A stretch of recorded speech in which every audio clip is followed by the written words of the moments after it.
to extend a warm welcome to Dr. Frawley. We are grateful for his presence and look forward to his insights. I now invite Dr. David Frawley to shed light upon today's topic, yoga and Ayurveda. Please continue. Namaste, Shri Guru Bhyo Namaha. It is my great honor to be with you from the other side of the world. We're up in the mountains here. And I, of course, am very familiar with BHU and its reputation over time. I was there, gave a program last year, and so it is very good to be with you again. And there are many important topics we need to address. And it's always a very profound issue because we also have to question the fundamentals of knowledge, learning, perception, science, scripture. And in fact, a number of these terms can be misleading from a yogic perspective. And there are also a number of different points of view. As you have noted, I have been involved in this yoga and Ayurveda and Vedic field actually now for more than 50 years. And I have done quite a few books on these issues, approaching, I would say, almost 50 in number.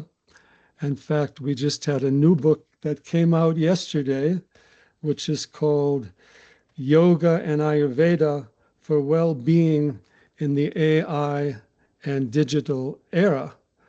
But this book is not yet available in India. It's available in the United States. The Indian edition will come out a bit later, but it also means we're examining science and we're examining the states of knowledge. Earlier this year, I did a book called Yoga Beyond Body and Mind, which is a study of the teachings of Bhagavan Ramana Maharshi and his text, and of course, the tradition of Advaita Vedanta. Now, I have taken what I would call an integral approach to Vedic knowledge because I have studied yoga in its different branches, Ayurveda, its different aspects, the Jyotish or the Vedic astrology, and the Vedic text all the way back to Rig Veda, which I have translated at least 200 of the 1,000 suktas. I've also been engaged in India with many groups and organizations. At a government level, that's groups like ICHR, ICCR, and so forth. In fact, we are coming to India shortly for the World Ramayana Conference in Jabalpur, Madhya Pradesh, and some other activities there. We've worked with the Indian media, and we've also given programs at a number of places, whether Delhi University, JNU, whether in Assam, Rajasthan, BHU, and many other places. And what we've had over the last century or more is this dialogue or collision, we might say, between science and yoga or science and spirituality. And so there are some important things to know. And here, I always like to go to the basic teachings of Upanishads. And they teach that self-knowledge is the basis of all knowledge. Atma Vidya, Sarva Vidya, Pratishtitam. Knowing our inner being, our consciousness, whereas in science, there is not such a concept. And then in Upanishads, they discriminate between, as they say, the lower knowledge, which is based upon name, form, and number, and examining the external world, and the higher knowledge, the Atma Vidya, by which the self or the eternal is known. So the realm of science has created a very detailed approach to the outer knowledge. And now, of course, we have every type of computer, calculation, AI, every type of telescope, microscope, radio, telescope. And we are gaining great outer knowledge of things, but that outer knowledge always remains quantitative, and it also takes us to information. Whereas the Vedic view, the Atma Vidya, is about direct knowledge of who we are and what is the nature of consciousness, Paramatma, at not only a human level, but also at a cosmic level. In the Western world, there's also this concept of religion, faith, belief, and also what they call scripture, that you believe in something because it's been said in a book by someone regarded as having some divine revelation. Now, in this whole Vedic tradition, you've already noted that it's about sadhana. And sadhana means how we use discipline and study the deeper aspects of mind and consciousness. That is the basis of yoga, Vedanta. It doesn't mean that the outer scientific knowledge is not useful or helpful, but it's describing the outer reality, what you see through your senses or through the extensions of the senses. So there's always this debate in science and philosophy as to what are the means of knowledge, which we call praman in the Sanskrit. We have them also mentioned in Yoga Sutras and other Vedic, Vedantic texts. But the ultimate means of knowing is through meditation. A few years ago, we were having a discussion with one of the main teachers of the Dalai Lama. His name was Lama Samten from Sarnath, as to what were the similarities and differences between the Vedic and Buddhist traditions. And he made some interesting points that we all have positions of open debate, questioning everything. But in the end, for us, the ultimate pramana is samadhi, or the silent and introverted state of mind. The outer pramanas, what we see through senses and information, is still limited to the realm of quantity. You can know all the data about a person, chemistry, age, property, job, and all the rest of it, but you still do not know the essence of being or karma or dharma of that particular person. So in the India context, the traditions have been made to be regarded as inferior to science, sometimes even bordering on superstition.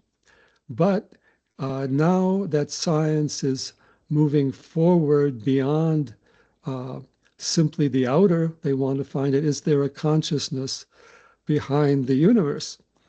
If there wasn't a consciousness behind the universe, why are we conscious?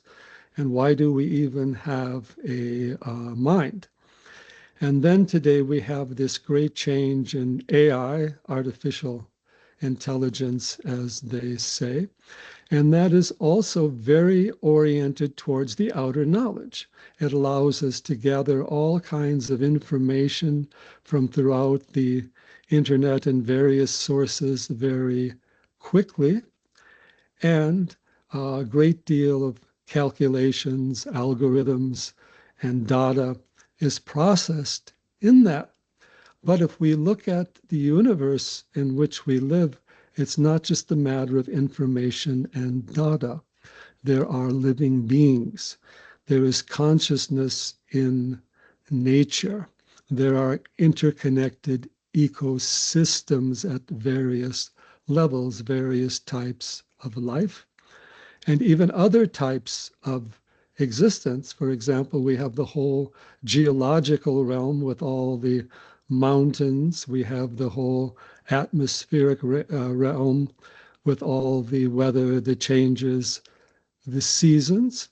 Even our planet is connected in these magnetic and gravitational spheres with the solar system as a whole, and even with the universe uh, as a whole. So we have to admit there's still a lot that we don't know. And here, Upanishads ask fundamental questions, as we said, by what can the knower be known?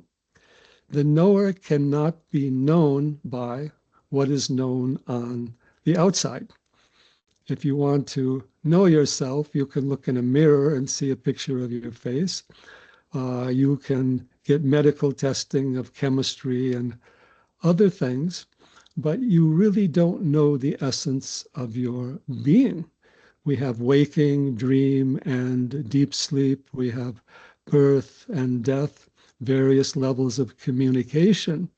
We also have other subjects than science. We have spirituality. We have art. And you can see that the world of nature is also an art.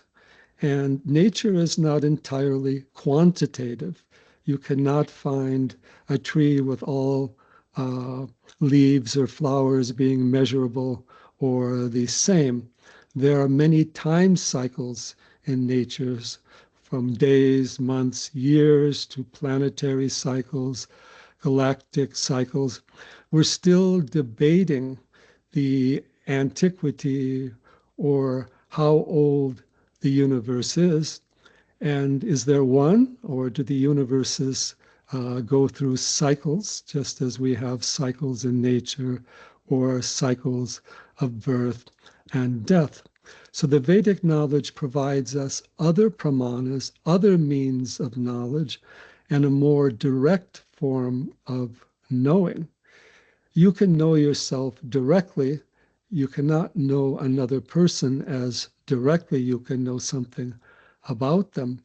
And we even note for scientists that often their deepest insights have come when the mind was silent and looking out into nature, whether it's a sunset or whether it is the Milky Way at night, we get the sense of a greater awareness and consciousness and being.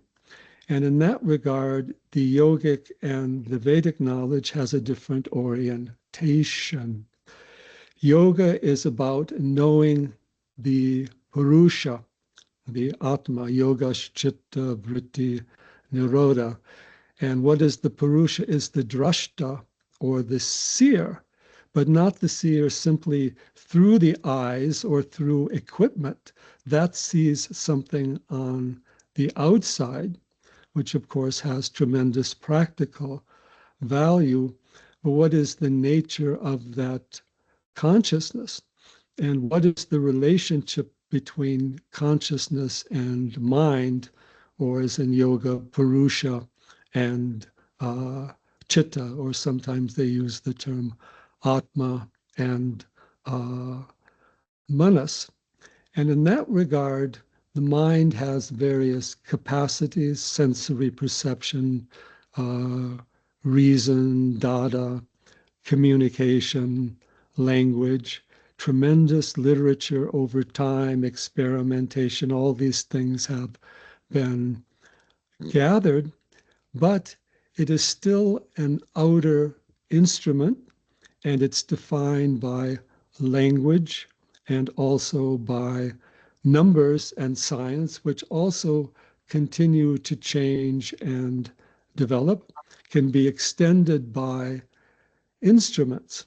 So what yoga teaches us is that the only ultimately valid praman, or means of knowing truth or reality, is samadhi, the state of unitary consciousness, when there is identity between the seer and the uh, seen. So, in that regard, uh, we also have to honor the higher knowledge or the inner knowledge as well as the outer. Outer knowledge helps you with the external world, but fundamental questions: who am I? What within us, if anything, survives death? Where have we come from as a species? Where are we going as a species? Have yet to be known. We have the idea of evolution at a physical level. Sri Aurobindo notes the importance that the universe is an evolution in consciousness, and human life is also part of an evolution in consciousness that may include aspects of technology, but it cannot be limited because technology in itself is not consciousness. You can have a telescope, but the telescope itself is not your eye. It's an instrument that is used to extend that. So modern science is looking at that.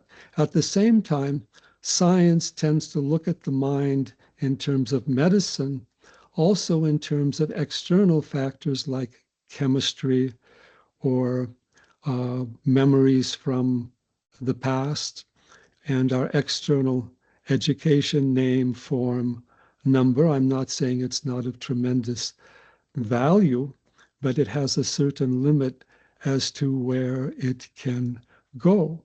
What is the nature of what we call the mind is basically something connected to the brain, the nervous system, brain chemistry, and all these things. But within the human being is a being, a consciousness, a self that cannot be reduced to merely chemistry, and that cannot be simply reduced to memory patterns. We have a capacity of direct perception. Go out and look at the sky, go out and look at the forest. We are part of nature, and there is a living reality, and there is a life force and consciousness beyond us. Of course, there are other animals and creatures, but even at a greater uh, level. So yoga is a science of mind, we might say, but it's more so the science of Atma, and it is a science where we need to develop samadhi, which comes, of course, dharana, dhyana, samadhi, sanyama. We need to have this other means of knowledge to know ourselves and also to turn in the inquiry, like Ramana Maharshi teachings, who am I? Which is not about what is my name, my number, my job, my place of residence, but what is the essence of my being? And is there anything within us through which we can go beyond ignorance and sorrow? And in this regard, yoga also teaches that science is to some extent still in the realm of ignorance. What do we mean? Because what yoga is talking about is ignorance as avidya, is lack of self-knowledge, not lack of outer knowledge. So science has its evidence, it has its experiments, but it doesn't yet recognize the place of that Atma Vidya or Brahma Vidya, the knowledge of universe as a whole, which creates very good ground for dialogue and presentation. And what is evidence? For example, your evidence is always rooted in you, your consciousness, and your life. Outer evidence has its place, but again, it gives you data, and information is not the living reality. It is just simply measurement. I sometimes tell this statement to students. Ever since we human beings have been on this planet, we have been busy measuring reality. We have created so many systems of mathematics and science to measure reality. However, uh, however much we measure things, however many forms of measurement, equipment, instruments that we develop, in the end, there's always something left over that is immeasurable. And that is the reality. We need to know the measurable, but also the immeasurable, and not simply the object of knowledge or the known, the name, form, and number. We also need to know the subject of knowledge. And there we find the mind has its limitations also. It's also involved again, name, form, number, something on the outside data, but not unitary knowledge. And that is where yoga comes in. Yoga is a vidya, which we could call a science, but it's oriented towards that inner knowing. And in that regard, yoga says your knowledge is also based upon your behavior, lifestyle. It is also a sadhana. So yoga begins, first pada is samadhi pada. Second is sadhana pada. Even everything we do is a kind of sadhana or karma that we are engaged with. And then, of course, yoga moves on to vibhuti pada, powers, and to kaivalya pada, or the higher state of samadhi. Now, this is not exclusive of science. It gives us another science or instrumentality of knowing the knower. Now, of course, we have taken yoga and physicalized it quite a bit, which has its place. We also have other connections there, for example, mind and prana and senses and ways of understanding the human being, not just simply through chemistry or anatomy and physiology. We have the panchakoshas. We also have recognition of other forms of perception and knowing. And we have these methodologies, whether it's pranayama, mantra, meditation, and ways of knowing the deeper reality. In the yogic sense, brain, mind, and consciousness are different. Uh, in science, we tend to look at that, uh, you know, we have the brain and its nerve function and its memory function. And then the mind is kind of the activity of the brain at a more uh, logical or cognitive level. And consciousness is some degree of awareness. But in the yoga system, brain is a physical thing, very important and very powerful. And consciousness is the reality. Mind is a reflection of the consciousness into uh, the mental sphere. And the brain is a reflection, you might say, of the mind at a physical level. And then we have all kinds of equipment, which is now reflections, you might say, of different brain activities. So we've known our physical being, we haven't known our essential self, or what is ultimately beyond time and space. That's why when we're looking at the Vedantic teachings, we said yoga beyond body and mind. For yoga, body is an instrument, mind is an instrument, your car is an instrument, your computer is an instrument. These are very helpful, but you cannot define yourself simply through them. And then, of course, the whole understanding of life. And here, of course, we have the Ayurveda as the science of life. Ayur means, of course, life and longevity. In fact, it's interesting to note if we go back to Rig Veda, Agni is Ayur. Agni is, but then Agni is what? The Jataragni, Pranagni, Chidagni. We have other ways of looking at the universe because, of course, we are living beings. And if we don't have health, harmony, and well-being at a vital or life energy basis, we are unwell, our perception is off, the brain is not functioning properly. So medicine and healing is very important. But even today, a lot of science is still looking at the human body in a more mechanical way. How do our emotions affect our health? How do our thoughts affect our health? What is our memory, our state of emotion? And what is our aspiration in life? So in that regard, we have, along with yoga and Ayurveda, a whole science of prana. Actually, I'm finishing a very extensive book on prana now. Prana is not just simply the breath. The breath shows that the prana is active in the body.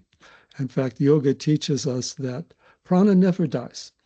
In fact, when the body dies, the prana moves on back to the subtle body, to another incarnation. And just as we have consciousness as a universal principle, we also have prana as a universal principle. In fact, the yoga teachings and Vedanta teaches us that your senses are also pranas. You're taking in prana through the eyes, through the ears, through touch, taste, smell. Mind has its own prana or vitality. And so we have all these ecosystems in nature, many spheres of prana. Each animal species has its certain pranic sphere. We have a lot of deer around our house, and we can watch. They come to us in groups. We feed them. They look at us. They come at certain times. They are living beings. They have their own intelligence. So Ayurveda is teaching us the science of prana and what we call these doshas, vata, pitta, kapha, are pranic energies working through the elements in the physical body, vata dosha, air and ether, pitta dosha, fire and the oily aspect of water, kapha dosha, water and earth, but imbued with the prana and a guiding pranic force. And prana and mind are connected. It is said prana and mind are like the two wings of the bird. The prana is the power of action, and the mind is the power of knowledge. So, the Vedic view, we have to work directly with the prana. And chemicals don't necessarily or usually contain prana. They can affect the prana in various ways or nervous system in various ways. But what prana are we taking in through the breath, through the senses, through the food, the beverages? What prana are we developing through how we use our senses and how we use our motor organs? The asanas open and expand the prana in the sphere, of course, of the physical activity. Pranayama explains the prana, and to take us to a deeper level of prana. Yoga says that you need one-pointed mind to perceive reality. We also need what I would call ekagrata prana. You need a one-pointed prana in life for your dharma, your purpose, your energy, your motivation, and your aspiration, uh, so that we need to understand the science of prana and what pranic forces come in. For example, you have your individual prana, but there's the prana of your family, there's the prana of the school, the workforce, the environment, the nature, prana in the food, and so many things. So in the Vedic tradition, you also have not just the Purusha as consciousness, you also have Purusha as prana. Purusha Vedam Sarvam. Everything has the prana and the life, but as a universal principle, not just simply as a biological force. And the universe is one living being.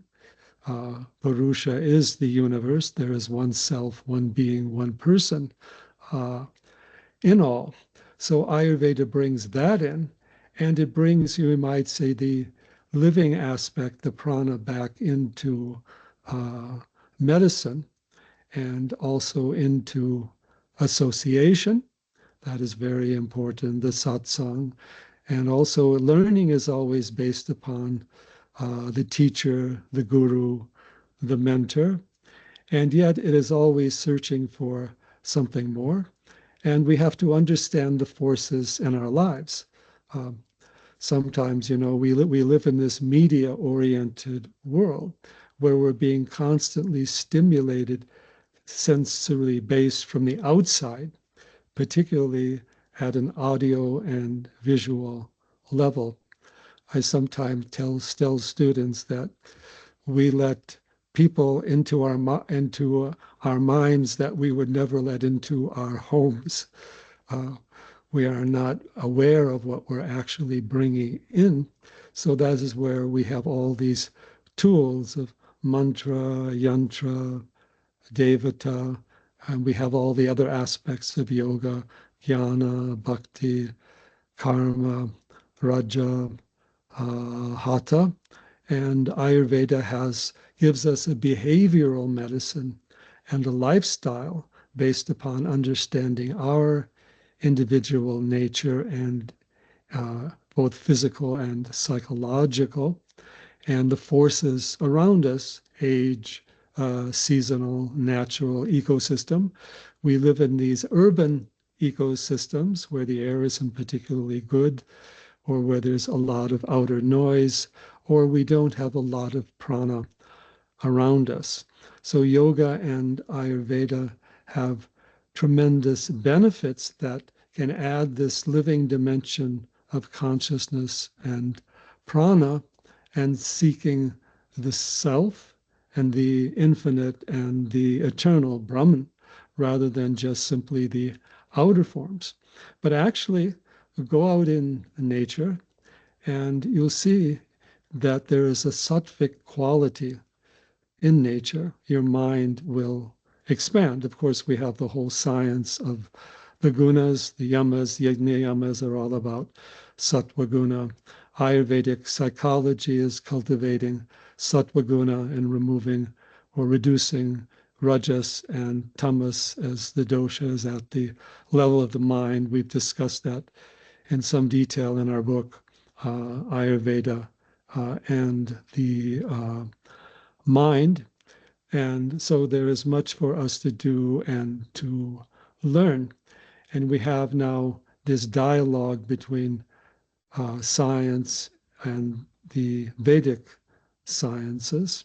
There was a time when the Vedic sciences were considered to be superstition. Now there is greater respect, at least for Yoga Vedanta and Ayurveda, but there still needs to be examination of fundamental principles. One thing they talk about a lot is evidence-based medicine, right? But it also raises certain questions. What is evidence-based medicine? You do medical testing. You get a group of people, whether you're examining their physical health or their psychological well-being, and you test them at a chemical level. You give them drugs to bring about certain changes or therapy, or you test the medicines. For example, you have a Federal Drug Administration here that tests the efficacy of various prescription medications. And they're having a major problem now with what they call with replicability, in that a test that was done 10 years ago, they do it now, and you can get different results. And then they have a rule that to get a drug tested so it can be prescribed as an authentic medicine, you have to have at least 3 certain medical tests of a certain size that prove its efficacy. What they don't tell you is you can have quite a number of other tests that fail. And now we also again have these changes as people get older and as our lifestyle changes. And this is affecting us particularly psychologically.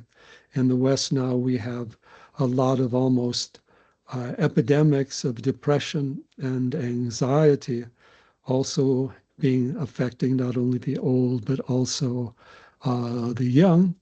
And the fact is we are engaged in all this external stimuli, and so we don't have that internal self-sufficiency. And so whenever you're caught up in stimulation, when you remove that, then you feel you've lost something. Or so the children are now learning through stimulation and media, not so much through creativity. And the power of attention is what we need to learn. Dharana, dhyana, samadhi. If your mind is distracted, what can you learn? And if you learn something at an audio video level, that is helpful, but how can you contemplate that? And how can you bring that into your daily behavior? Because it's not just a question of the medicines we take, it's the food, the air, sensory impressions, relationships, behavior, and so many different things. So yoga and Ayurveda also then bring in these other levels of natural knowledge, we might say, and experiential knowledge. We can all experience with meditation or with mantra or with pranayama. Of course, athletes, you now are using pranayama because they need more prana. If you want to be a singer and put out these very powerful notes, you need a good prana and also the lungs. And so the Vedic systems of knowledge also have their evidence-based knowledge. And this is what we call generational evidence.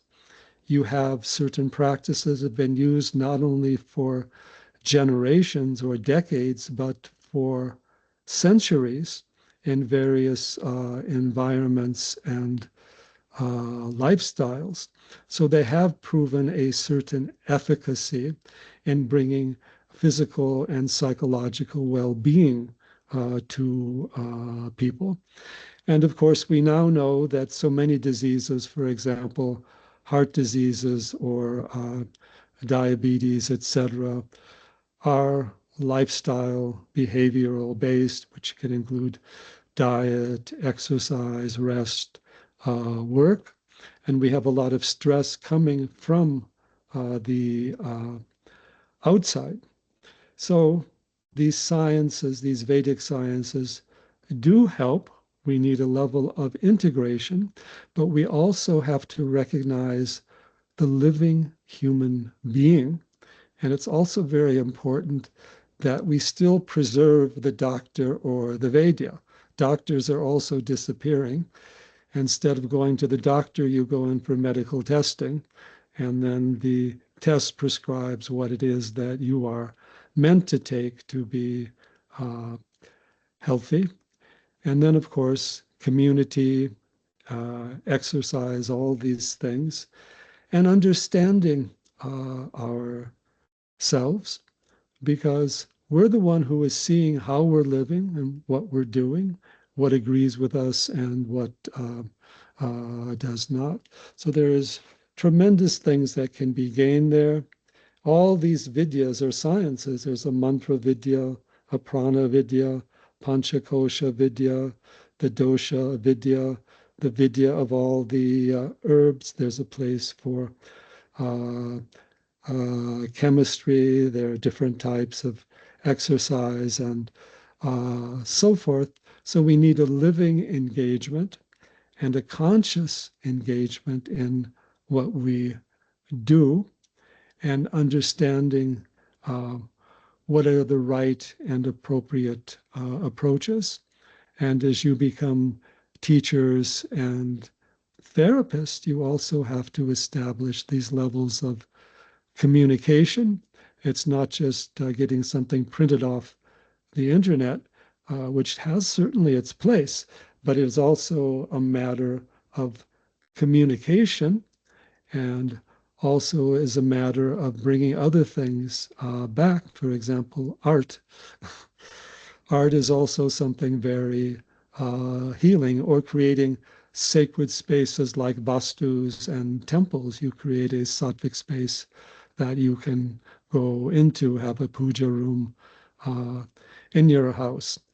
Or in the lifestyle, for example, before you go to sleep at night, you shut down the media and shut down the mind. You enter into a state of meditation. You don't need to worry about the world. The world will be there when you get up in the morning. You don't need to take it to sleep with you. It's rather heavy and it interferes with your sleep as well. So sadhana and lifestyle. So many factors are uh, involved. And uh, uh, I know I'm bringing in a number of ideas from different perspectives. I also know we have certain time constraints, and there are also certain, we like a degree of dialogue or questioning. In fact, this whole idea of questioning is all throughout all the Vedic and all the Dharmic traditions. Everything must be questioned, not simply to negate it, but so that we know the fundamental reality and we cultivate our seeing, our hearing, our listening, the movement of the mind. We study teachings, we do experiments, and we respect all forms of knowledge, but we have to recognize what it is that brings ananda, what takes us beyond suffering, which gives us atma vidya, brahma vidya. And that is the gift of the Vedic sciences that is being shared globally, but needs to be shared more. It can be integrated into science, but science also has to recognize the science of consciousness, because obviously unconsciousness cannot produce knowledge. Mind can be mechanical. So the study of awareness and higher consciousness meditation should be in the schools as well. So I think I will then uh, leave a little time here for some discussion with you, whatever you wish to do. Shri Guru Bhyo Namaha.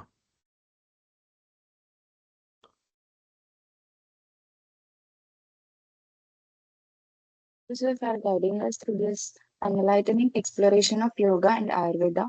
Your insights helped us understand these traditions as living sciences, seamlessly bridging philosophy, practice, and scientific thought. On behalf of everyone present, we express our sincere gratitude. I would now request Ananya Didi to deliver the vote of thanks. Thank you so much, sir, for taking out your valuable time and coming today. It was a very enriching session. Uh, you gave out such a beautiful talk on so many good things about outer knowledge, inner knowledge, the distinction between mind and brain, the advantages of science, and also its limitations. I hope the students would have benefited a lot from today's talk, and we are very thankful to you, sir. Thank you so much for coming today.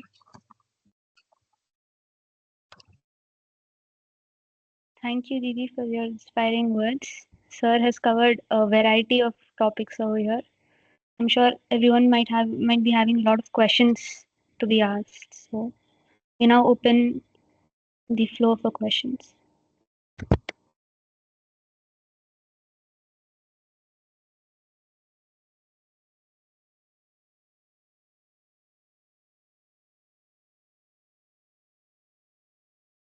Namaste, sir.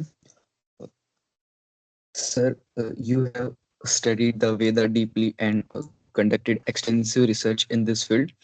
From your experience, what is the single most important principle or practice that you believe a student should adopt in daily life? Something that can genuinely help them perform better, stay balanced, and grow in their personal, professional careers. Yes, that's a very important consideration. And first of all, we have to cultivate our power of attention and also memory. We actually have to memorize a lot of the key teachings. Why? So we can meditate upon them or contemplate them. And we must recognize that your power of intelligence is equal to your power of attention. And you'll notice that today, particularly with all of our media, our attention is measured in seconds or maybe minutes. Samadhi requires at least an hour of attention. And of course, we have the masters of attention that can be involved with several things happening at once. And you also then have to have a control of the senses. You have to know how to listen. You can't listen and learn if the mind is all over the place or if you're distracted. So too with seeing. You have to have the one-pointed focus of the mind, ekagra chitta, or one-pointed aspect of seeing or observing, drishti, shruti. In fact, Vedas are scriptures in the sense of shruti, in the sense that you're connecting to a deeper level of knowledge. You are not just mechanically accepted something because somebody has said it. So power is, so dharana is important. Mantra is very important because mantras are basically your dominant thoughts. We all have them, but we're often involved with outer dominant thoughts, desires, fears, uh, wanting this or that, so many things. But mantra then unifies the consciousness, the bija mantras, mahavakyas. In other words, then we need to make the mind aware and one pointed, and then we're not caught up in all this rajas and tamas. We have to understand how to cultivate our mental field. For example, if you have a telescope and the lens is dirty, it doesn't help you. Uh, no matter how good a telescope it can be. So knowing how to learn is very important, and following certain role models or gurus or teachers who are involved in that. And again, some degree of mentoring and memorization of the teachings, and even mathematics. It's equipment is very helpful, but knowing the fundamentals of mathematics is also things that we can do internally so that we're still using the mind and pursuing certain examinations of who we are and how we live. What is the food we're taking in? How are we breathing? What are we breathing? What are the sensory impressions we are taking in? Who are we around? Who do we communicate with? What are the gunas, the doshas, the elements, all these forces coming into our lives? So the Vedic sciences, yoga, Ayurveda, gives us this living dimension so that we can have an understanding of how we're being affected by the forces around us. And of course, we're being dominated by electrical forces. So please do your pranayama every day, because we also need the pranic force. Go out in nature and experience nature's prana. It's not just a matter of having powerful equipment. We have to awaken this deeper pursuit of knowledge within us, which is, of course, the sadhana. Many sadhanas are there, many aspects of yoga are there, but we need to integrate them into our lives so that we have right use of the body, the prana, the senses, the mind, and so forth. Hari Om.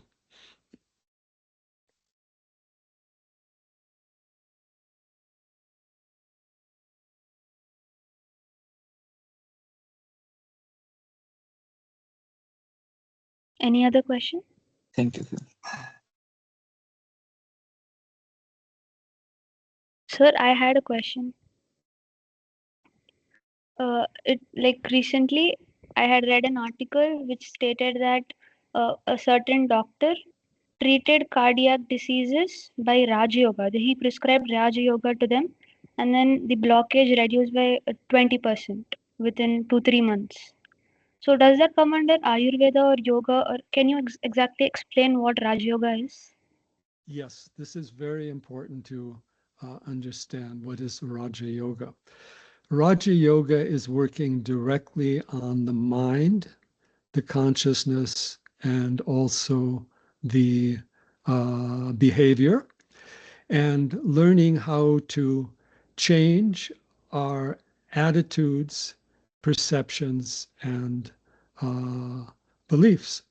If someone has a tremendous amount of fear, we also have in yoga this pratipaksha bhavana. You have to cultivate fearlessness. It's not just a matter of taking a certain medication. We have to understand the forces in the mind.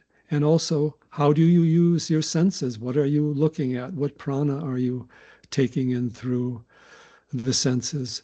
And what is your conditioning? You know, we get caught up in patterns. What are your ultimate values? You have to have dharmic values.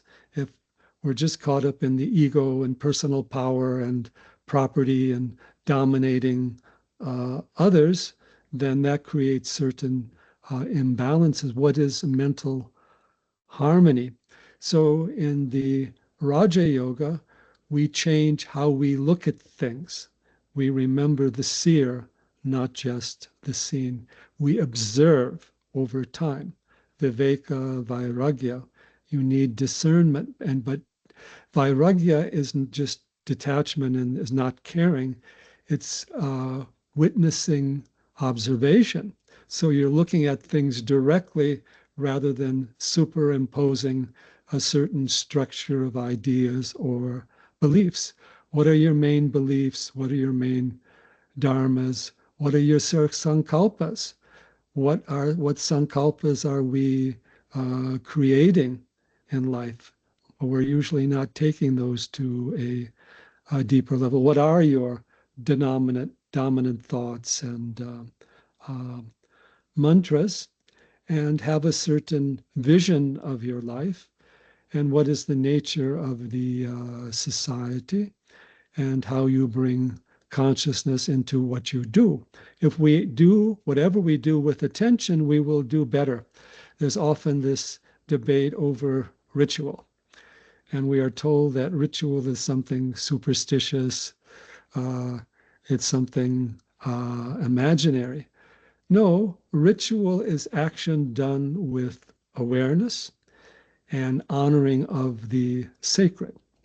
For example, even your yoga asana should be a ritual of sorts, and that's done with awareness and attention, and even recognition of the devata, the guru, the prana, and all of that. So we need to reorient our life in this sadhana and self-knowledge way. And we need to see what we're doing with our lives, our thoughts. What kind of emotions are we dwelling in most of the time?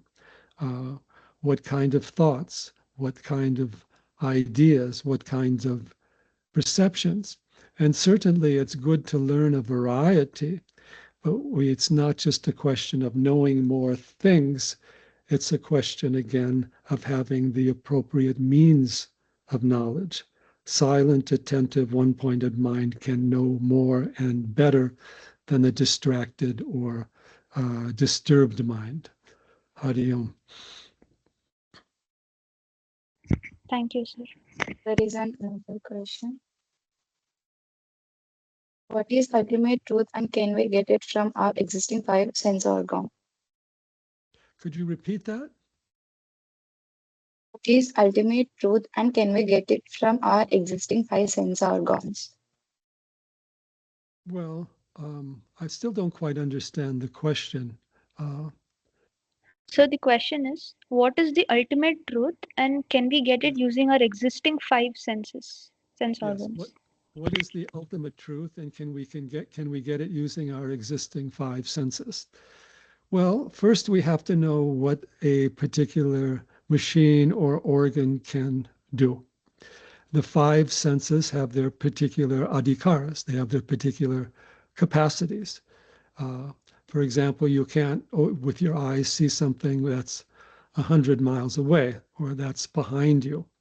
Uh, so the senses bring in certain types of knowledge and even certain types of uh, prana. But knowledge depends upon mind and consciousness. And let us look at how the mind operates. It's all over the place. It goes from one point to another, and then we try to put all these points together and get some synthesis of what it is we are observing. But the silent mind can have that holistic approach and look at the totality and also recognize, well, who am I? What is my consciousness? And also, what am I bringing it and into it? In fact, we have to recognize that the mind and the intellect in itself is not an instrument of direct perception. It is, for example, logic can correlate data. Where there's smoke, there's fire, for example. But if you don't have a perception, then the logic doesn't work. And everybody has a conditioned mind. For example, a scientist is going to be going to have an education in a certain science, medicine, chemistry, quantum physics, so many different things. But one will not necessarily give knowledge of the other. And the other question is, what about us, our lives, our thoughts, and what do we know about ourselves and the people around us? So it's important that we understand the adhikara, what it is that you have the capacity to learn or to do. And that is there in all the yogic or Vedantic teachings. What is the adhikara for the inner knowledge? You have to have a sattvic mind. Uh, so there are certain lifestyles that go along with that as well. And a scientist has to know mathematics, chemist has to know chemistry, and out of that you can learn, and then you do experiments and you can learn more. But again, we live in an infinite universe that's interconnected, and we're also connected with the rest of life and humanity. So we have to be ready for the dimension of consciousness, not just information. Information is very helpful, but awareness is what takes us to understanding the fundamental questions: who am I? What is reality? And all of that. Hari Om.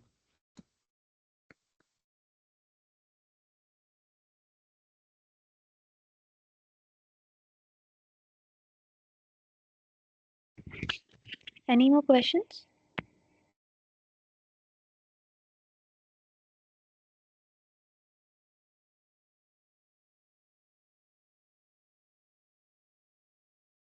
Thank you, sir. There's As one token of our question. gratitude. Yeah, there's one question that comes up for me that we need to ask is, who is the questioner? Because who is the questioner? That goes back to our mind, or that goes into our capacity to question. And of course, the ultimate question is, who am I? Not simply as a physical being, but what is the nature of self-awareness and consciousness and direct knowing? The only thing you directly know is yourself. They have what the means of knowledge, the aparokshanubhuti. That direct knowledge is only possible of consciousness itself. So question in the deepest level, Hari Om.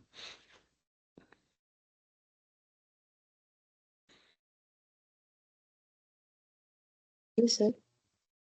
As a token of our gratitude, we would love to present our esteemed guest with an online memento.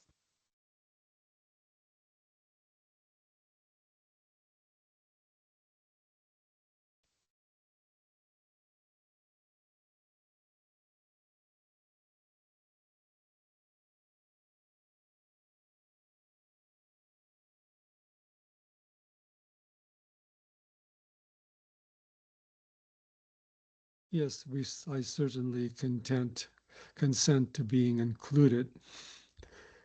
This is a wonderful event, and I'm very happy to know you and to see the level of examination that you're involved with.